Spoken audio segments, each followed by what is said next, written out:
Hey, so today we're going to make our second thing for our summer reading craft, and I've been making this cake for a long time, and I'm very excited to share it with you guys. So I've gone ahead, since we don't have a stove here at the library, I went ahead last night and I made a plain vanilla cake in a 9x13 pan. You just get a box of that, and it was 3 eggs and half a cup of oil and 1 cup of water, and we just made a really nice cake. And so what you're going to do after this cake is made is we're going to take a wooden spoon here real quick, and we're just going to poke a whole bunch of holes in them. You can make them even, you can not, it doesn't really matter. So we're just going to go through after our cake has cooled, and I'm just going to poke a whole bunch of holes in it.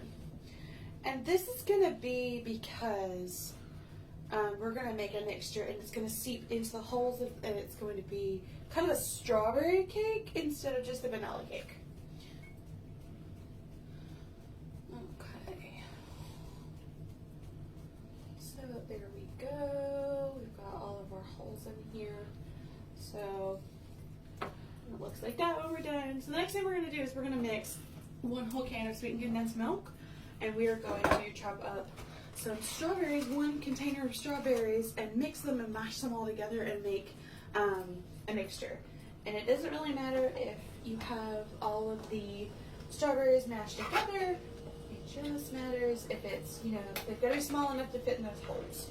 So we're just going to pour our sweetened condensed milk on this container real quick. That's satisfying. It is. It's, yeah, sweetened condensed milk. That's going to take a second to get out of there. And we're going to put that whole container of strawberries in there. And we'll be back once that is done. Alright, so we put our strawberries in here, and we've chopped them all up, and we're just going to continue mashing until we have kind of a better consistency. You can leave it like this. I'm going to mash it a little bit more just to make sure I have the bigger pieces a little smaller. It doesn't have to be perfect. That's not the point of this recipe. Alright, so now what we're going to do is we're going to pour our mixture over top of the cake, and we're going to let everything sit in.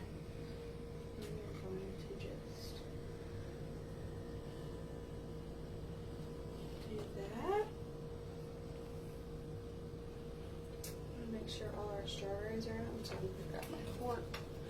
And I'm just going to make sure everything is out. We want all of this in there. Okay. I'm going to set that aside. And what I'm going to do now is just move it around and get a nice even coat of strawberry over top of our cake.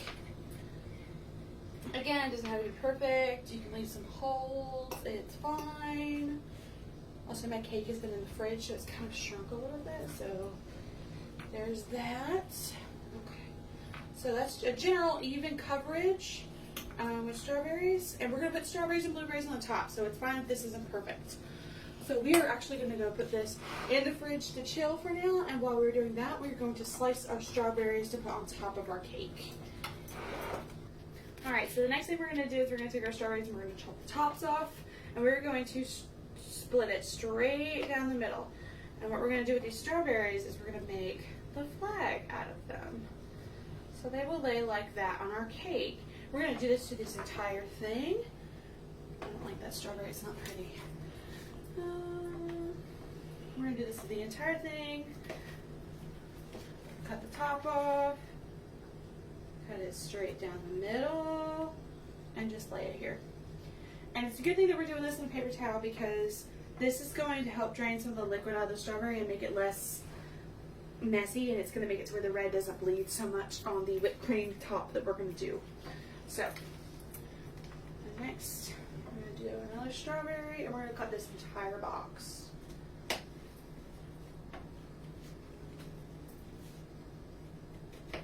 And when we come back, we'll be ready to decorate. Alright, so we have our strawberries sliced up. I actually decided to slice them down the middle, so once I slice them in half, I slice them in the middle again. I'll probably sit them in the whipped cream like this. I'll show you what I mean in a second. And we have our blueberries, and we're going to make our flag on top of our cake. Our cake is chilled for about 30 minutes or so, and so we're just going to load the whipped topping on top of it. And this is straight from the freezer. So it's going to be a little solid, which that's okay. You can keep it out of the freezer if you want. That's perfectly fine. Either way, it's going to be delicious. And we just want to kind of get an even coat. And I kind of like it when it's partially frozen, just because it gives me something with a little bit more firmness to work with. If not, it's just kind of slipping all over the place, and I want it to stay white on top for the stripes. We're going to use 2 whole things of whipped cream. Make sure all the holes are filled. We're just going to keep ladling this on the best we can.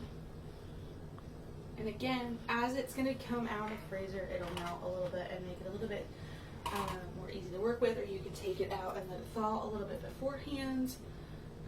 I didn't, and it's still working just fine. We just want to make sure that we don't get any of that paint color on top of it. Alright. We're done with one whole container, and we're going to start with the next one.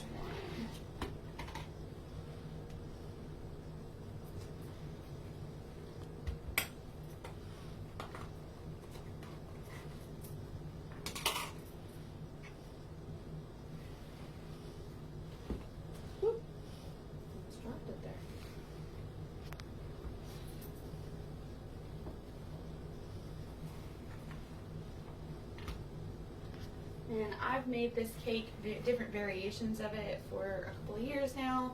My favorite version I make it with is peaches. The original recipe is a peach poke cake, but my grandmother used to make this particular cake for 4th of July, which I thought it would be a really cool thing to share with you guys. Alright, so now what I'm going to do is I'm just going to kind of smooth it out a little bit just to make it more uniform and make it more even. I really clearly have more whipped cream on this side than I do on this side, but you know what, it's fine. It's going to look good. It's going to be delicious. And it'll be a statement piece on the table of 4th of July. So now that I'm done doing that, especially if your whipped cream is frozen, it's kind of good for you to do that. So the next thing we're going to do is we're going to make the flag. So we know that the flag is blue up at the top, so we're going to take blueberries and we're just going to kind of press them in.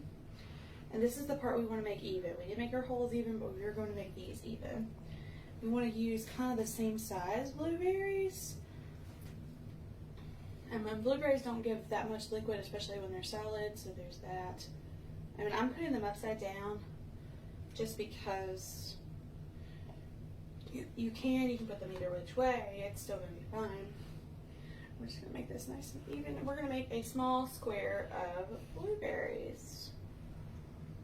Alright, so right now I'm just taking the strawberries and I'm just kind of pushing them in here. I'm leaving white space in between, and it's starting to look like our flag, which is pretty great. And we're just going to let this chill again when it's done, and then we're going to eat it. And once I'm finished with this, we'll see the finished product. Alright, and this is our finished product, our finished flag cake. You can keep this in the fridge and keep it for a while. You can see where our strawberries have kind of decided to sink down into the side here. And this is our 4th of July flag cake. Pretty simple, pretty easy, and pretty delicious. Thank you for watching, and be sure to comment that you watched the video and you will get points for the prize for next week. Thank you!